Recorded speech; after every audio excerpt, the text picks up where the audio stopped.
The question for this episode is, when the user tries to iframe a Visualforce page in an Aura component, will he be in a position to send information from the Visualforce page to the Aura component in spite of browsers reinforcing CORS policy? If it is possible, what is the concept that is used? If it is not possible, then why is it not possible? And the answer is, it is pretty much possible to send information from a Visualforce page that is embedded or iframed in an Aura component. And the concept that is being used here is post message, and this is a native JavaScript concept. Now let us try to throw some more light on the scenario.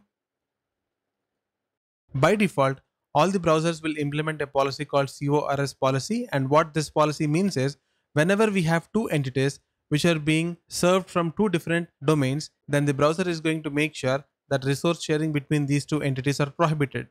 So Visualforce page is being fetched from one domain, whereas Lightning will be rendered from a different domain altogether. Now, though these two entities are provided by Salesforce, browser doesn't understand that. Browser only understands one thing, that is, this entity is sourced from one custom domain, whereas this entity is sourced from a different custom domain altogether, and the browser is going to make sure that resource sharing between these two entities is prohibited by default.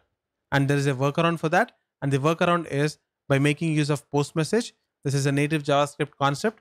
We can make use of this, and we can send or share resources between these two entities, though they are being served from different sources.